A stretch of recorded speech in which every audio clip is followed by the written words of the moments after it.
Hi, Saul. I'm so happy to have you here today as a guest on Unfounded. Our topic today is business model innovation. And comes as a shocking surprise to no one who knows either you nor I that we would find ourselves here together today to have this conversation. You know the format. We have three questions, one that looks to the past, one that talks to the present, and one that leans into the future. And as you also know, question number three, the one about the future, that's the wild card. We haven't shared that with each other in advance. So I'm excited and a little nervous because you know me just well enough to ask me like a good question or like a really scary question.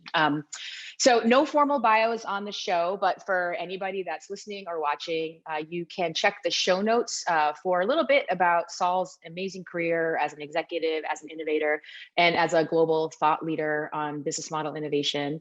But what I did ask Saul to do was to just pick three words that he would use to describe himself before we jump into the conversation. So that's it. 3 words, Saul. That's all you get. I could do it in 2. Yeah, as you know, I always refer to myself as an innovation junkie, but I'll add hopeful, since you gave me an extra word, a hopeful innovation junkie. I like it. I've been waiting my whole life to constrain you to 3 words. So today's like, well, I feel like I've already won today. All right, so we're going to get into it. Our topic, business model innovation. So starting with the past. You were a really early advocate for this idea of using business model innovation as like a functional framework for creating disruptive innovation. Can you think back and remember what was the catalyst for this? Like what woke you to this idea that this framework could really be so powerful?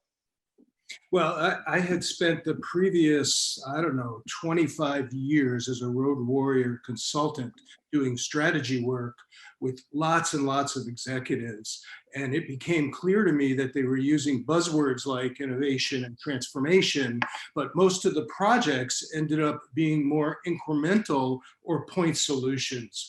And so we needed a way to talk about the context of the entire business model. Because what I've learned over the years is that a business model is a straitjacket in a good way, right? It gives everybody the boundaries, and the rules of the road for how we're all going to work together to run the business and for the business to work. Makes it really hard to change it. So I knew that if we wanted to enable transformational change, we had to focus on the business model and all of the elements of the business model. And as you well know, when we first started, nobody wanted to talk about that. That is true fact. Yeah. I'm not allowed to respond to the questions, but I so want to. So thank you for that. Your turn. Hit me up. Okay. Looking backwards. Now I get the chance to see if you were in all those years that we worked together. So even today, after all these years, when you ask somebody about a business model, they think narrowly about the financial model. Who pays the bills? And you know better than that. So talk to me about how you talk with your entrepreneurs at RevUp about a business model. Actually, Saul, that was one of the most liberating things when I made the transition from working with enterprise and working with startups was the ability to talk about the importance of value proposition and about where the customer and the product get tangled up all along that journey, from where their need originates from to how happy you make them after you work with them, touch them, sell to them. Early stage companies were just already focused there, almost myopically, because they couldn't focus on all the operating infrastructure and all the other stuff. What got them into entrepreneurship wasn't that. Sometimes you had to go back and correct for that because they had no idea how to actually build a proper business. So with even today, so if I think back now, it's been almost a decade that I've been working with early stage companies, like time flies, that really focusing on how the customer fits into what you're doing all the way from the beginning to the end is still such an important part of a business model for an early stage company that I think we spend a lot of time for a surprising amount of the company life cycle. So I work with companies that have, many $1 million of revenue. Even there, if you are not really still thinking about your value proposition, evolving it, aligning it, extending it, stretching it, you're probably not going to win. And so for me, I think, and I did learn that through a lot of the work that we did at the Business Innovation Factory, because we were focused on areas of high social impact, where the end users were the people we cared about. So I think I went into entrepreneurship primed to think about the customer kind of the same way we thought about users of these systems. So I'm like team value prop all the way. So that's it. All right, into the present.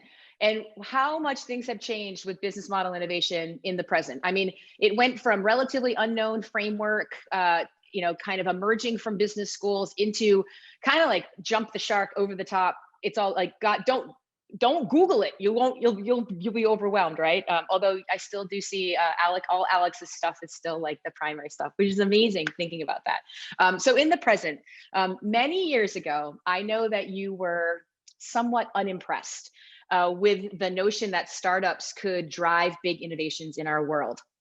I'm just curious if your thoughts on that have changed at all. Yeah, touche. That's such a great question. You do know me.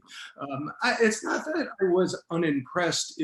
I always believed that transformational change was going to require both entrepreneurial action, from the ground up, and large companies and institutions changing their business models, from the top down, and that maybe we'd get to the transformed systems that we want as a result of that. And I personally, because of my background, I knew the large enterprise space. And so it was easier for me, given all the other things I was trying to change, like learning human-centered design and rapid prototyping, all the tools that we use for business model design, right? It was easier to bring forward all the things I knew about how to sell sponsored projects, how to build relationships in the executive suite from my Road Warrior consulting days. Fast forward to today, I would tell you that I've got every black and blue mark trying to get large organizations to change, and it's not going so well. Business models are hard to change. And so I'm warming up to the idea. Yeah. That maybe we could take True everything. Story. Yeah. Well, I can't, I'm not gonna, I know that we said we weren't going to comment, but I'm going to tell you how I landed on this. My thoughts have changed too. Startups are really good at dying. It's the best, that's what they do better than everything. And they're not, I oftentimes will tell startups now, the best startups don't make a wave, they ride a wave. Now, in riding that wave today, you can cut and carve into ways that fundamentally disrupt in a big way. But I've learned on the other side now that the best place to be as an early stage company is riding a wave. Big enterprises make waves, startups ride waves. And so in some ways, I've moved a little closer to where you were, and it sounds like you've moved a little closer to where I was at the time. So I figure I'd let you off the hook on that one. So, all right, the wild card, the future question. So you've heard me, say 1,000 times that we need to go from tweaks to transformation. That my overwhelming observation after all these years is that people talk about doing bold stuff, but they end up tweaking it or doing incremental change to their business model, the one they already have, as opposed to imagining a whole different one. How do you help entrepreneurs do something bold, right? So that they're not just trying to copy to take a share point, right, away from a large company, that they're actually trying to make a new market. To be a market. I think about that a lot, and that education that I received earlier in my career informed the point of view that I have today as an investor. And there's nothing wrong with incremental businesses, and you can do cool things by incrementing, right? So I also think you don't have to throw the baby out with the bathwater. And there are plenty of great businesses out there that become $20-30 million companies by just sort of incrementally improving, by doing something a little better than someone else did it. And there's nothing wrong with that. Our country needs that. That creates jobs, services, products. Like, it's a good thing. But if you really want to make a difference, have a competitive advantage and be in an industry for the long haul in a truly exciting way, you do have to really be thinking about how you are fundamentally changing how value is delivered. And when I talk to the best startups about this, they almost start that way. Again, they're just not constrained by the burden of established business models. So they're making it up as they go. And then I would say probably the most interesting phenomena that's kind of under that is you don't always, to make a really good innovative business model, you usually don't even have to invent any of the parts. So much of the innovation is just combining the parts in a way that nobody's thought of yet. And so there's so many entrepreneurs where like we get into it and I look at the opportunity to deliver value, and it's like super refreshing and liberating. You're like, you don't have to invent anything. You just have to, the innovation is stitching these pieces together in a way that does something new and exciting for somebody who wants to pay you for it. And so when I think about how business model innovation plays into the work that I do as an investor or as an advisor, you just sort of go into it knowing, what are we talking about here? If we're incrementing and you're going to increment to build a really sexy $30 million company, I'm like, I'm in, I stand for that. But if you talk the game where you really want to be either a venture scale company or you really do want to change the world, then we're probably talking more about making sure your business model is innovating as fast as you can. And then I'll say this, I mean, when we spoke not too long ago, I told you that you taught me the sentence, the half-life of a business model is shrinking. I can tell you in startup land, it shrinks so fast that I'm not even sure there is a half-life. Like sometimes I'm like, what just happened, right? In an enterprise, it's shrinking, but I think it shrinks a little more slowly just by gravitas, right?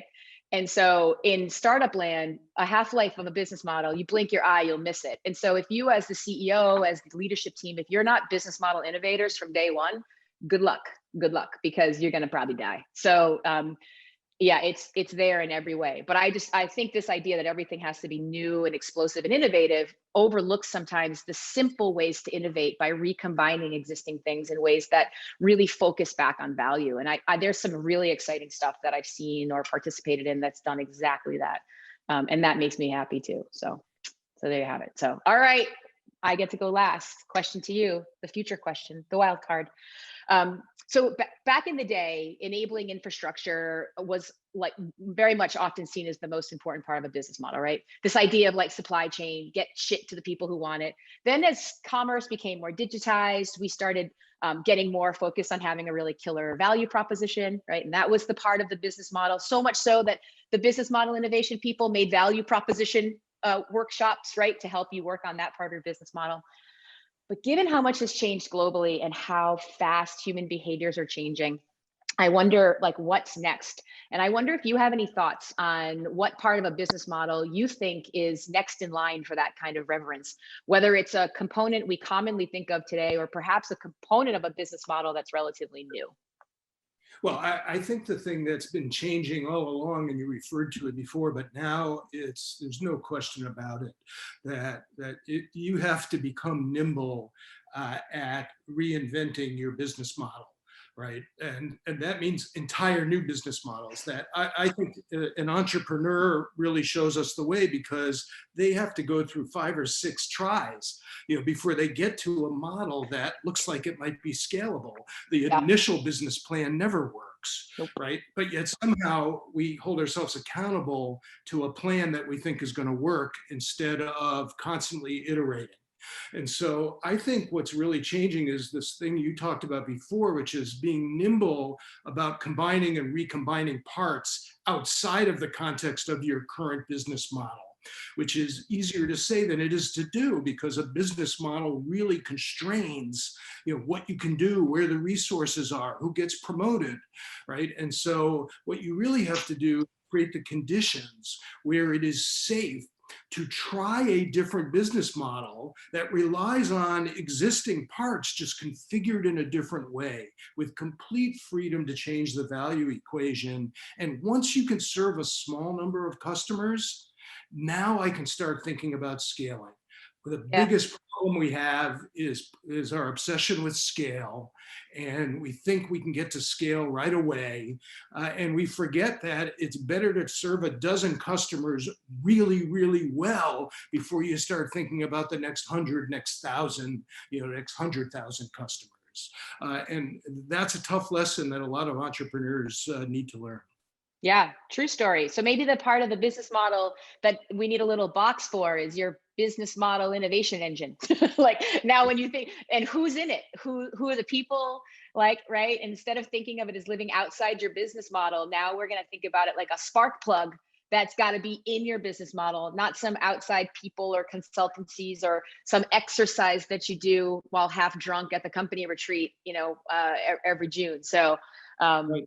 yeah, I agree. My God, we're not supposed to agree so much. We're supposed to, I don't know, disagree for the sake of intellectual progress. But that's just not the case. I just agree with you 100%. So that's Well, it. We're done. We did it. We blasted through our 3 questions. I And didn't get a wild card question for you. oh, you didn't? I thought Uh, oh, that was just a sub question.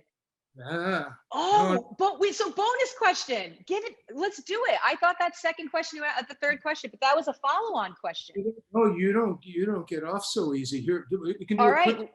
right, lay it on me. Well, the mistake I made all these years is I focused on institutions and community, and then I got around to saying maybe, just maybe, we need to transform ourselves. Right. And I've come to the opinion, I mean, that was the last chapter in my book. And now I believe it should be the first chapter in the book, right? Because I don't think you transform your business model without really looking inward and figuring out how you're going to reinvent yourself. And so my question, for the wildcard question for you would be, what are you doing to build on all this? I don't know how you got this education and how you got where you are, but I'm pretty excited hearing you. What are you going to do next? How are you Yeah. reinventing? I could burst into like happy tears just even thinking about the importance of that question. I think one thing I forgot along the way too about business building was, being human, right? And the humans inside all of these things that we talk about as codified and somehow extraneous structures. It's just a bunch of humans running around trying to like make things happen. And so when I think about where I'm at, like a lot of people too, just this moment in time, this moment in history, this age, right? Like everything's converging. And I feel that it's an imperative, right? To be thinking about not just how am I going to coordinate all the things around me, but like, how am I going to change as I lean into that?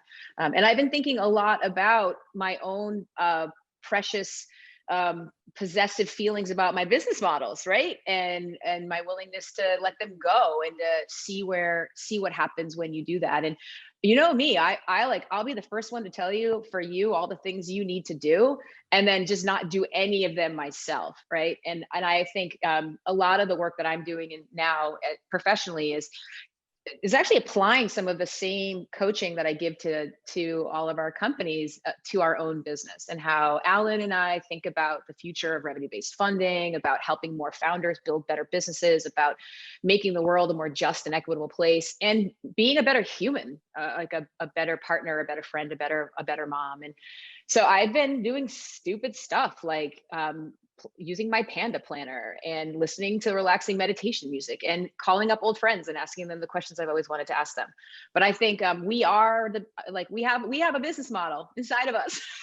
And if you're not innovating it, you're missing out on all the ways that you can create value, right? And so for me this time, you and I, we've had some friends pass away this year. I mean, so many things. I'm really humbled by the question. I don't have a good answer, except that it's on my mind, and I'm committed to figuring it out. So check back in. We'll see the new Melissa business model. We'll see how I can reconfigure I'm not going to reinvent anything. I'm too old, but I'll see how I can reconfigure all the bits and pieces, right, to deliver more value to the world. So thanks for the question. It's a good one. I actually have a segment coming up tonight with an entrepreneur about being human while building a company. See, look how soft and squishy I've gotten in my old age. Look at that.